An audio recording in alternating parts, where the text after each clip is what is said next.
सभी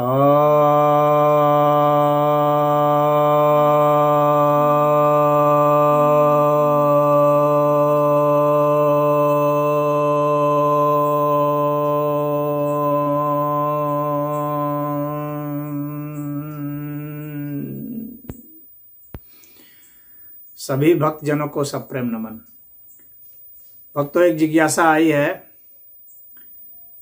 कि शक्ति की आराधना कब से हो रही है और शक्ति की आराधना पहले शुरू हुई या पहले शिव की आराधना शुरू हुई।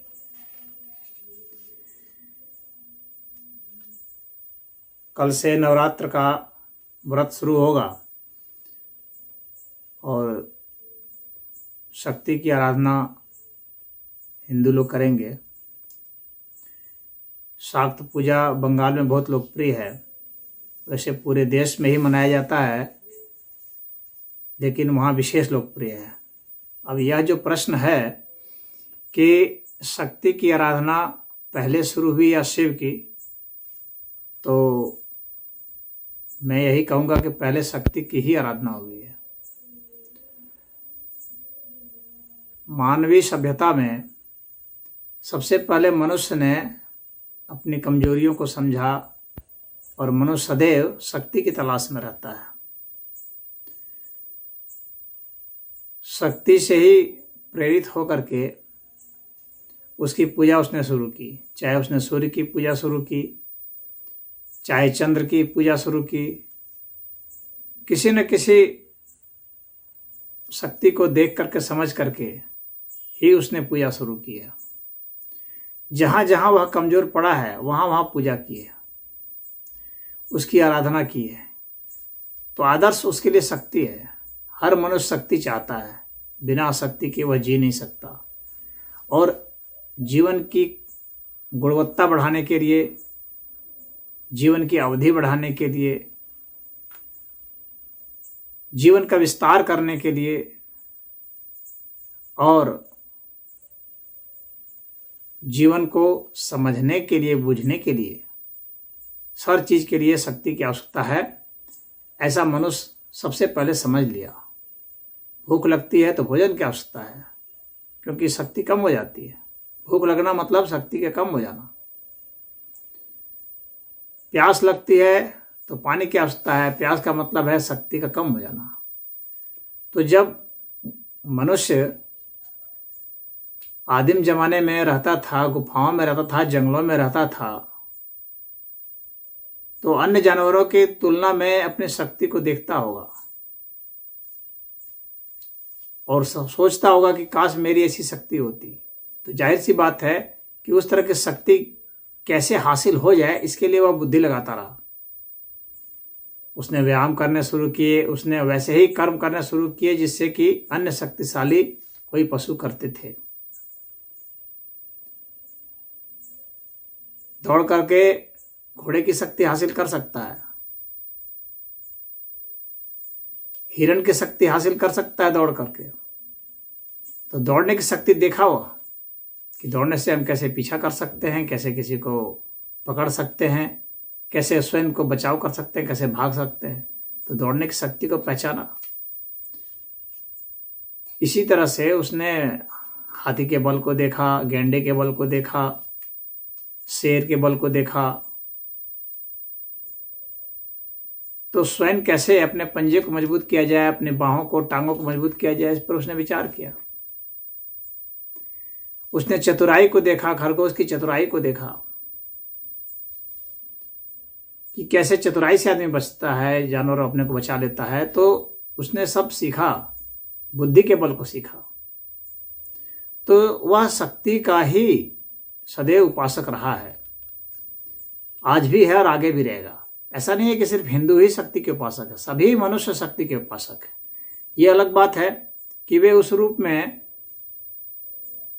उसको एक प्रतीक के रूप में नहीं पूज रहे हैं या उस ध्यान में नहीं उतर रहे हैं जिससे कि शक्ति का वर्धन हम कर सकते हैं। जैसे श्वास की शक्ति है, प्रश्वास की शक्ति है, प्राणायाम की शक्ति है।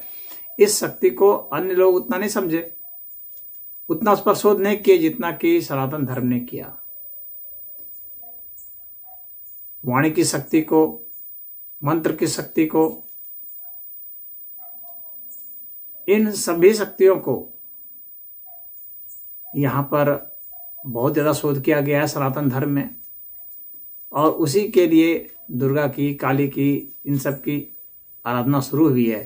जैसे यौन की शक्ति है, जठराग्नि है, पेट की शक्ति है, पचाने की शक्ति है, ये सब भी शक्तियाँ हैं। इसका बहुत ज़बरदस्त यहाँ पर शोध हुआ है और उस पर जो निष्कर्ष निकले हैं और जो तरीके उपाय बताए गए हैं वे काफ़ी लाभकारी सिद्ध हुए हैं, प्रमाणिक सिद्ध हुए हैं। अन्य धर्मावलंबियों ने, मतावलंबियों ने और अन्य राष्ट्र के लोगों ने उतने शोध नहीं किए, यह सच्चाई है। अब विज्ञान के आईने में भले कुछ शोध कर रहे होंगे, वेपन्स बना रहे हैं, वह भी शक्ति का ही परिचायक है। कोई भी हथियार बना रहे हैं, शक्ति का परिचायक है। युद्ध बड़े बड़े लड़े जा रहे हैं, शक्ति के परिचायक है। तो हम अपनी मानसिक शक्ति को, आध्यात्मिक शक्ति को कैसे विकसित कर सकें, इसका बहुत जबरदस्त शोध हुआ है। तो शक्ति का उपासक मनुष्य सदैव रहा है। तो ये इस शक्ति का कहाँ तक विस्तार है, यह यदि हम देखते हैं तो शक्ति का विस्तार वहीं तक संभव है जहाँ तक कि पदार्थ का विकास होता है। जहाँ संयोजन और वियोजन होते हैं वहाँ तक ही संभव है। तो शक्ति की अपनी एक सीमा आई, लेकिन इस सीमा को आदमी तब समझा जब बहुत गहन चिंतन किया। यानी जब उसने अपनी धारणा शक्ति से समझना शुरू किया कि आखिर इस शक्ति का स्रोत क्या है। तो शक्ति का स्रोत उसे आदि शक्ति मालूम पड़ा। अब उसने शोध किया कि इस आदि शक्ति का स्रोत क्या है।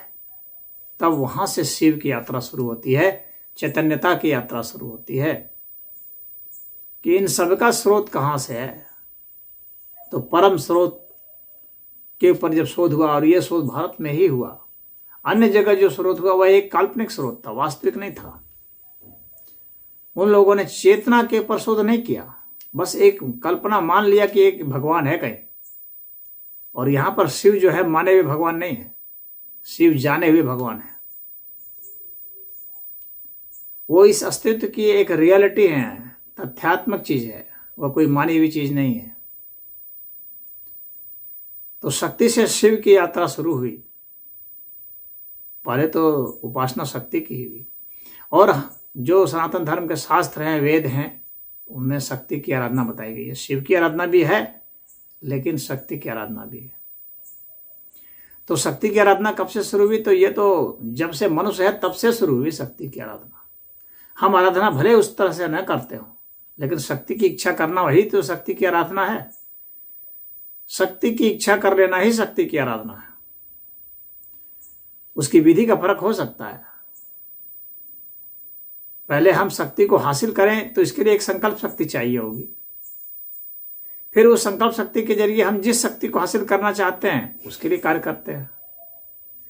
संकल्प शक्ति को कैसे बढ़ाया जाए, इसके लिए तमाम योग के शास्त्रों में बताया गया है, वेद में बताया गया है।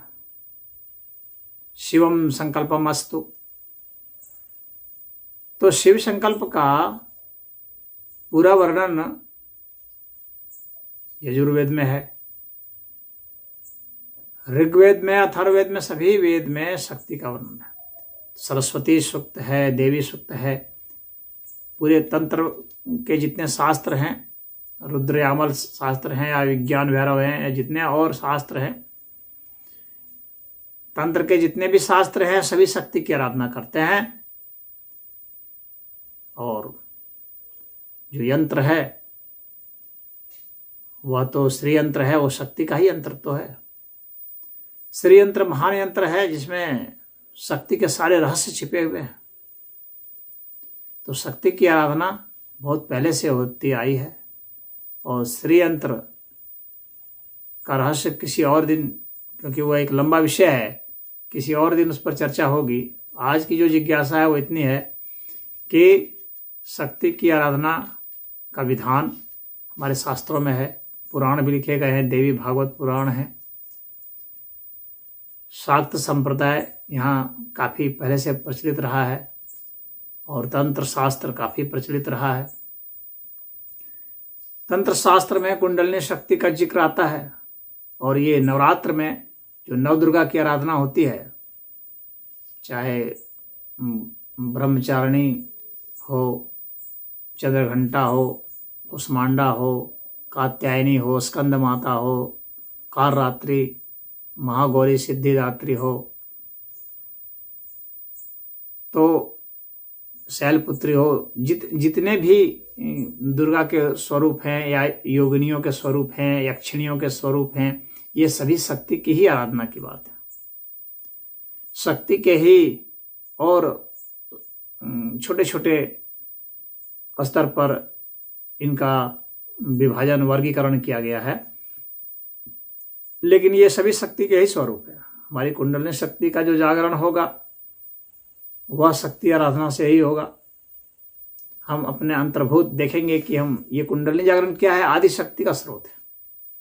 हम शक्ति को तो पहचान रहे हैं, लेकिन शक्ति का स्रोत क्या है, आदि शक्ति, और आदि शक्ति को ही कुंडलिनी शक्ति कहते हैं।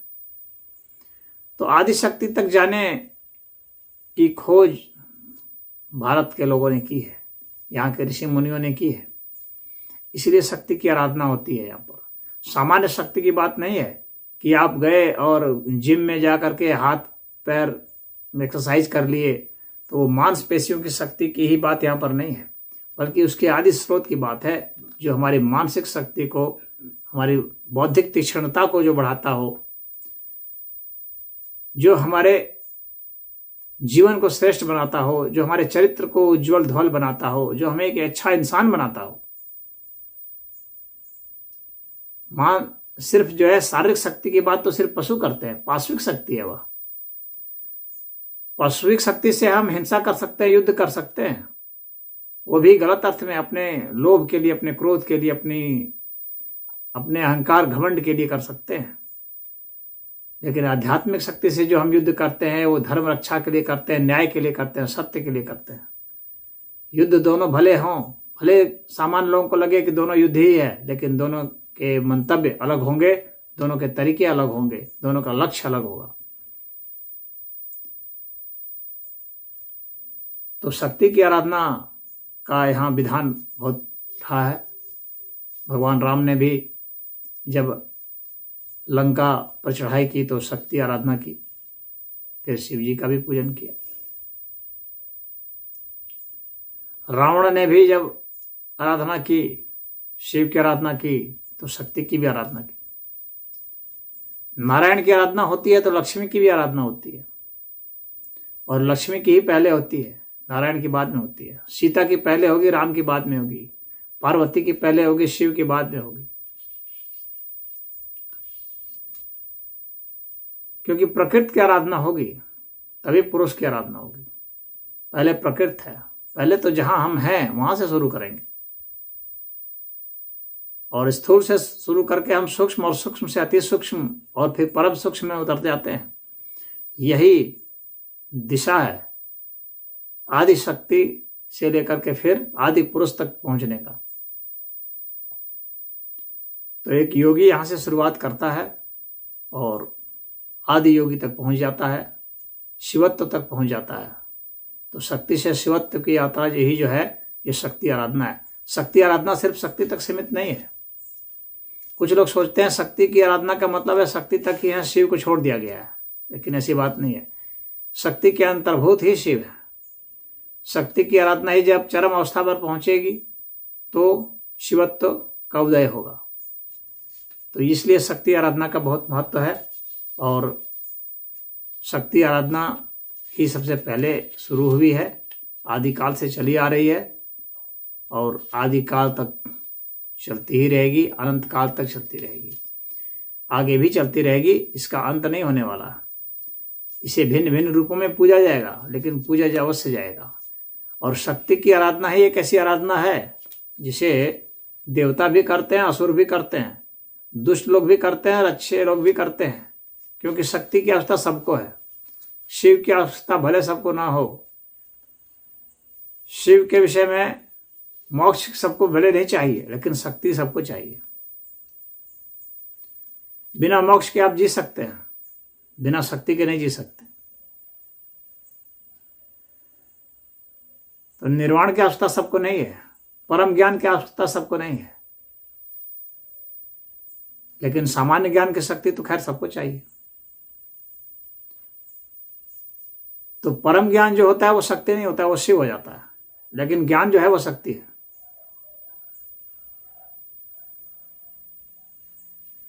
तो शक्ति की सबको आवश्यकता है, ज्ञान की शक्ति भी चाहिए सभी को।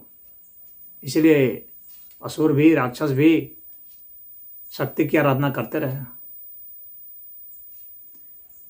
कोई निरोग होने के लिए करता है, अपने रोगों को दूर करने के लिए करता है, कोई पद पाने के लिए करता है, कोई अपना प्रभुत्व बढ़ाने के लिए करता है, कोई अपना नाम यश बढ़ाने के लिए करता है, कोई अपना उदर पूर्ति के लिए करता है, कोई शादी विवाह के लिए करता है, कोई बच्चे पालने के लिए करता है, कोई परिवार पालने के लिए करता है। शक्ति तो सबको चाहिए, ऐसा कोई नहीं जिसे शक्ति नहीं चाहिए।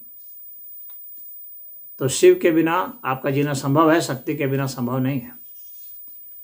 शिव के बिना का मेरा मतलब यहाँ पर यह है कि आप शिव की आराधना नहीं भी कर रहे हैं तो भी आपका जीवन चल रहा है। हालांकि इस शक्ति का मूल तो शिव ही है, लेकिन जो नहीं जान रहे हैं, अनजान हैं, गंवार हैं, अज्ञानी हैं, जिन्हें शिव का पता ही नहीं है, शिव तत्व का बोध ही नहीं है, वे भी जी रहे हैं।